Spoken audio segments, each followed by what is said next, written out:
Hello and welcome to the Business of Property podcast. I'm Stuart. And I'm Simon. And we talk every week about the reality of running our property businesses. Simon owns Buy-to-Lets and created Patma, a leading portfolio management software system and a source of property market insights. And Stuart runs a portfolio of co-living properties with a 6-figure turnover. Don't forget, please do click on the link below in the show notes to join our email Bop Tribe. We have got an email onboarding program working, and I do also just want to say a quick note of thanks to one of our Bop Tribe who emailed us recently to say that she hadn't received anything yet, and we did have a problem with our CRM, which we are resolving. So just want to say thank you for reaching out to us on that, just to chivvy us along, because we did need that. So thank you. And today we are going to talk about couple of subjects, but we're going to start really with an article stroke post that you read, Simon, which is one of those which slightly irked me, but it was around potential demand or not for student properties. Indeed, this post was saying that they had a 5-bed student property that they were struggling to let. And they said they've previously had great success letting this property, but this time round, it just doesn't seem to be working out for them. And of course, as is often the case with people complaining about things online, they didn't provide a lot of detail. But there was, I thought, some interesting discussion in the follow-up from it. And some people saying they were very pro-student properties, and some people saying they were very anti-student properties for their own personal portfolios. And other people suggesting that the problem could be a growth in PBSA or changes in student profiles, as in how they look for properties and what they look for in properties, and even down to how students are socializing and how that could affect the market. Yeah. But I think we might talk about a simpler consideration.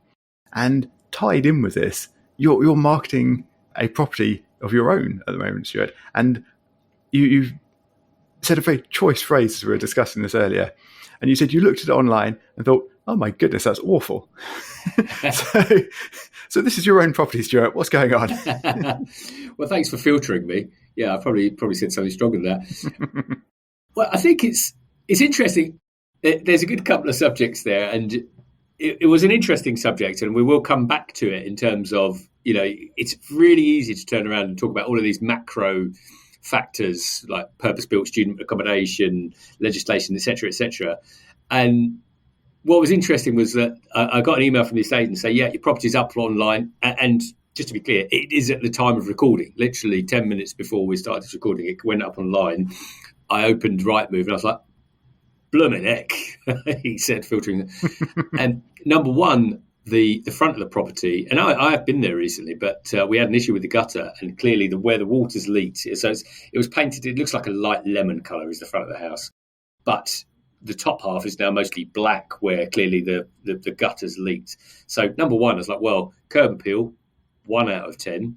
And then as I flick through the photos, none of the beds are made. It's pretty messy. Now, to be fair, the agent did say to me that the property was a bit messy and would need to speak to the agent. So I did that immediately, actually. I contacted the agent and said to them that I know it's a tricky one, but can you let the tenants know that I'm putting the property on the market? And as per the terms of the agreement, they do need to keep the house in good order. So, if they could just do that, particularly at time of viewings, that would be gratefully appreciated. So actually, I should say that the agent did mention it. However, it concerned me that the main photo is of something that, even as someone that owns the property, I thought that's not great. And it really just brought us onto this subject, back to the post of like, how aware are we of our own properties, and are we looking through the eyes of a prospective buyer or a prospective tenant? Because I think if we did that, we'd probably get the answers to a few of our questions before we start blaming the next 1,000-room PBSA that's going to get built up in our local environment. So the poster that said that, I would ask them, I'd say, okay, give me a location of your property and send me the most current photos of your property, and I believe we'll get the answer to why your property is not getting filled within minutes because I feel the same about mine. I looked at it and thought, actually, it's a property that has not, it's never been void, touch wood. It's always rented, and therefore I've probably taken my hands off the wheel a bit too much. And it does remind me that I do want to start doing more viewings, but it's a case. So I think we've got to look a lot closer to home before we start blaming outside factors.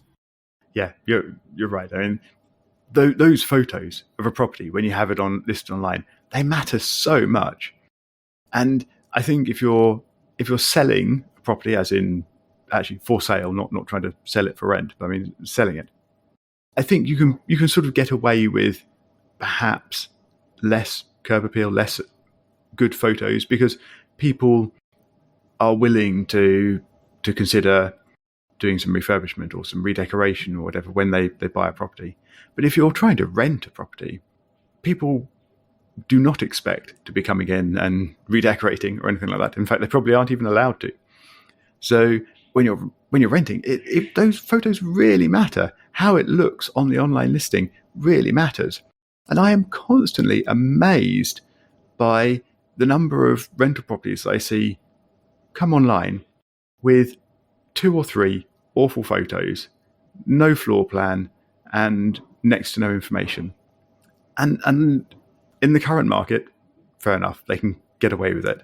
But this is even 5 years ago that this was happening. And I don't know how rental agents, letting agents, should I say, think they can get away with this, or why landlords think this is a good way to allow their properties to be rented out and to achieve low voids and high rents when you're just not providing prospective tenants with the information, with attractive information about your property. It's so simple that some of us miss it, and I know that we can be blind by the things that we see a lot of the time. So, if it's your own residence, I mean, like even now, my house, I've got 4 kids. I sometimes come home and go, there's a black mark there because it's all white. You start noticing it. But sometimes I've stopped counting the black marks. I just look for the white bits now. But you can get oblivious to it. And it's a bit like, if someone comes to your home and might just think, that's a bit of a funny smell, or the sofa doesn't look great. But because you've lived there, you just don't notice it. But this leads me to my next story, which was I went to see a property 2 days ago. It's a large property, basically made as essentially bedsits, several bedsits. The quality of tenants hasn't been high, let's just say that. And it's half empty. It's got a couple of people in it. All that aside, when I was being taken around the property, it wasn't nice. Some of it was some of the rooms didn't have carpets. Basically, there was some work started so basically the owner's just gotten fed up with it. Essentially, the owner's gotten fed up with it, and he just wants it gone. Just to check, was this rented? People living there who are renting it? Yeah. So I mean, their rooms were carpeted, but it just wasn't a very nice place. So if you can imagine a property that's reached to the bottom of the market that it can rent to, that's where we're at. But aside from the fact that there were just some really not very nice things about it, I mean, there was a basement that was an apartment. I mean, literally, I went in there and I said, "Look, I'm really sorry, I can't spend long in here. The smell was awful. It's really awful." And so I made the joke to the agent, and I said, because I said, "How long's this property been for sale?" And obviously, I know the answer to that question because I use Patma. But I said, "How long's this property been for sale?" And she said, "Quite a while." I said, "Oh, so like the smell then."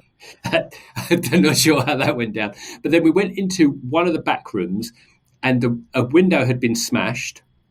Okay, happens. Had been boarded up. Okay, so it's in progress. However, and it looked like it happened a while ago, the glass that had been smashed and shattered was just left on the floor. And it had been there for some time.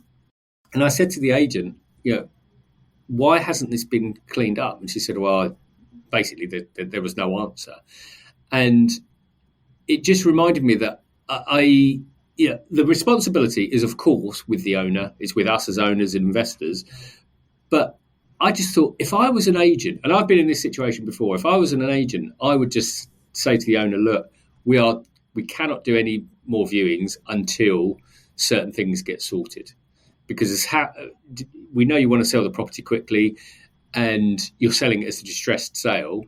However, there's certain things that even as potential investors, and I get the kind of they're thinking, well, as investors, we know what properties are like. We can treat it as a blank canvas. But as I said to the agent, all that's saying to us is this isn't a very nice area. There's break-ins happening. So already that's leading me to other thoughts. I mean, my personal view is that I think one of the tenants had forgotten their keys and just decided, I don't know, I'll just smash the back window and walk in through that way. But although we have to take responsibility as owners, I also think the agent, and this brings me back to my properties, I would have also liked the agent to have said, if you really want to expedite this out, you should sort out the face of the property. I mean, I'm in a situation now. Again, I've only seen the photos today because I've only gone live, but where I'm thinking I might actually phone the agent and say, do you know what, put it on hold, take it off, because I'm not happy to market it like this. Now, the thing that you did remind me of is that, when we're selling it, there are these can also be negotiating tools, can't they? So, but I don't want to be negotiated to, I want to get what I consider is a good market value. So I'm happy to get one of my builders round, get that front painted, double quick, hopefully increase the number of viewings and appeal, and get closer to the asking price before someone says, well, I've got to get scaffold up, got to get painted, so take another $2,000 off, or whatever the number is. So we've got those elements to think about as well, the commercial aspect, as well as just is it nice for people to walk around and trample over shattered glass? And let's not even go down the health and safety route.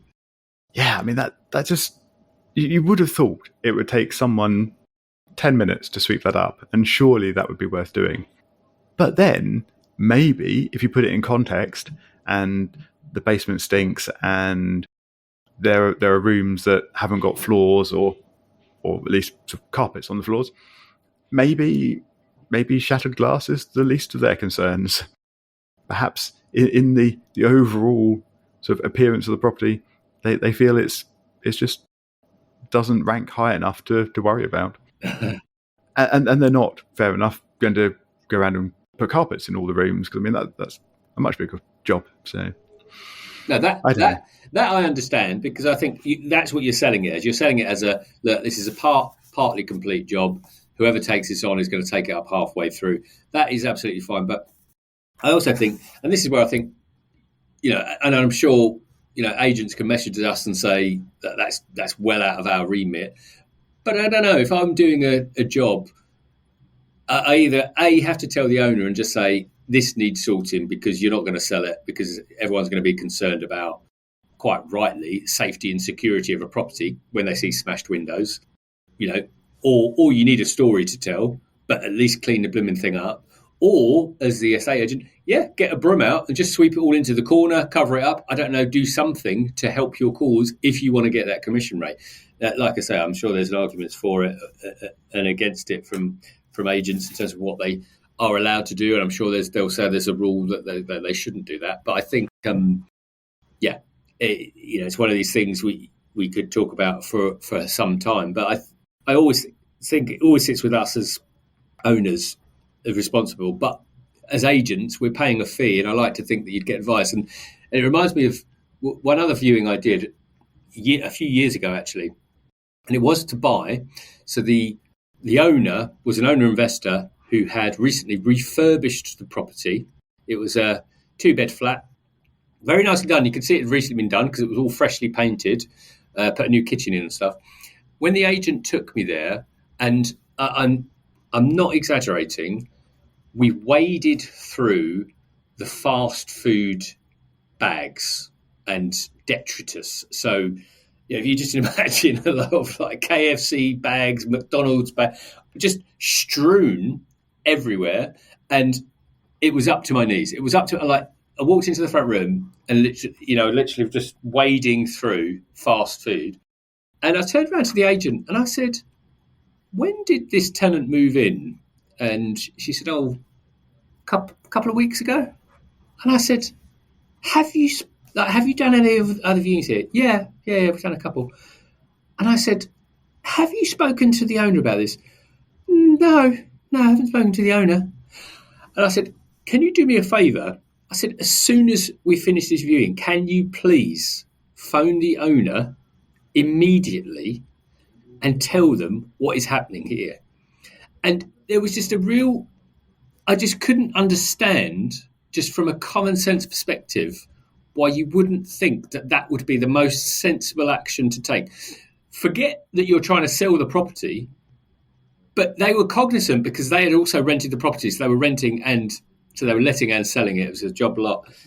But to have someone in there, and you've already seen that the mess that they've created in 2 weeks, and I thought, if they've got a contract for 6 months, I dread to think what the quality of this flat's going to be like for the poor, I'm going to say the poor investor that's actually spent that money.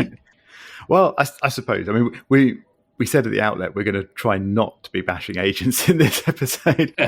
but just briefly, I suppose the thought process could be that, well, we've rented it out, but in a few months' time, it's going to be sold, and it's not a problem after that. So why would we worry? And who cares if 1% commission is a few pounds less because the potential buyer is paying £1,000 less or whatever because they didn't have a good impression. But anyway, yes, less of that. So yeah. I had a question. With your property that you're selling, the beds are unmade, and you want to try and make the rooms that these tenants are in look better and more presentable. How much can you do? I mean, obviously you can ask the tenant, say, please make your bed and please tidy up your junk and what have you. But could the agent, could anyone actually go in and say, excuse me, Mr. Tenant, Mrs. Tenant, whatever tenant, would you like me to make your bed for you before we take this photo?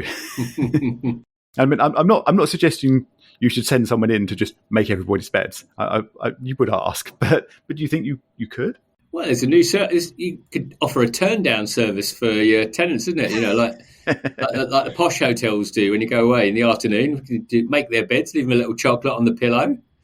No, the short answer is I wouldn't expect anyone to do that, and I certainly wouldn't do it myself. I wouldn't be touching anyone else's bed sheets, beds. I mean, that's just how I feel quite strongly about that. However, you're not going to start working in a hotel then? No. Interestingly, looking at some service accommodation, but no, I think the only way that I would do this is so. The first thing is I'm seriously contemplating contacting the agent, saying actually just put this on pause, take it off because I'm not happy with the photos. But number two, what we would do to mitigate it for viewings is I think I would, obviously with tenants, we have to be mindful of the fact that they're tenants and to give them quiet enjoyment, etc., etc. But, to book a day a week. And when that day's booked, I'll contact the agent because obviously the tenants need advance notice and just say, can you please speak with the tenants? Because we have viewings on day X and that on day X, the beds must be made and things tidied. And I think that is as much as we can do. Obviously, I mean, I view what I would say is that anyone that's typically viewing a student property.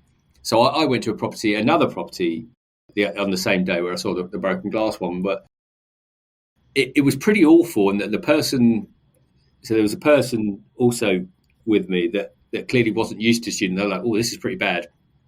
And I said, this is one of the tidiest I've seen. And it was. They'd blessed the tenants. They'd obviously tried to do a sweep up, but there was a stray cat coming in out of the kitchen.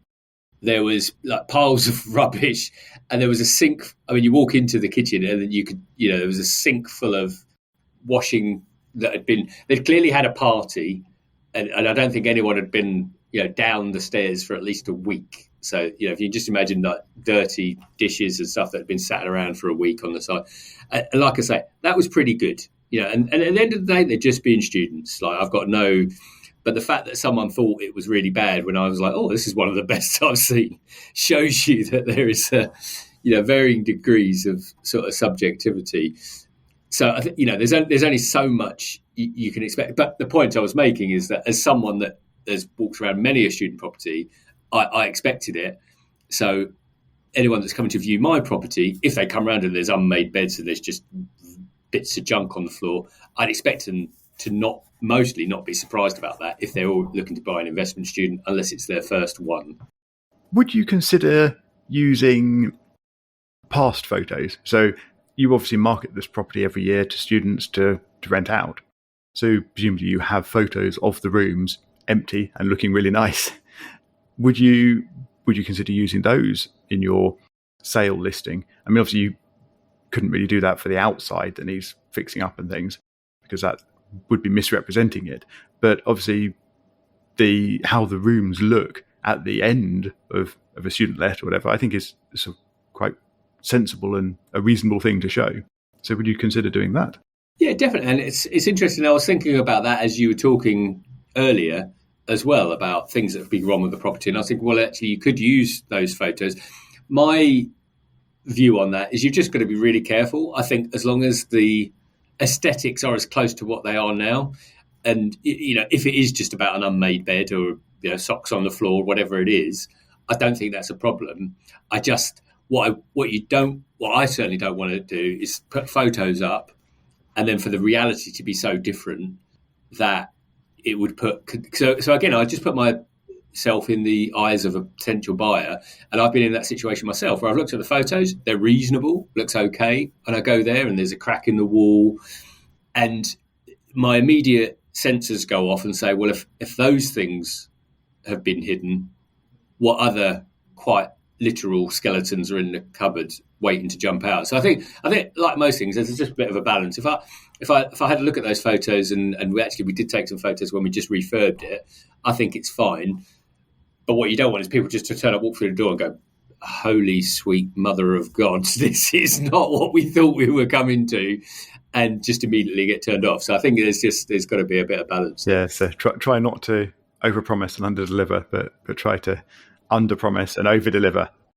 So, I mean, maybe a sort of get around to that would be to have both sets of photos, so people could see how property looks when it's empty between lets, but then also be aware of how it looks now when they might come around to view it. Yeah, in short, for me, we've got to remember that the listing is an advert. So like most adverts, you have to put things in their best possible light without misleading people to such a degree that it's probably illegal, let alone immoral. So you need to attract people to what it is you're selling without making it so different. But they're our views. I'll be very keen to hear anyone else's views that listens to the podcast, and do send us a tweet at BIZ of Property on Twitter. We will respond to those messages as and when we get to them, so please do reach out to there. And if you've enjoyed or gotten any value from this show at all, and if you're still listening now, I very much hope that you did, please do leave us a rating and or review on your podcast player of choice. It really does help us to get the message out there, and we really would appreciate it very, very much. We'll see you next week.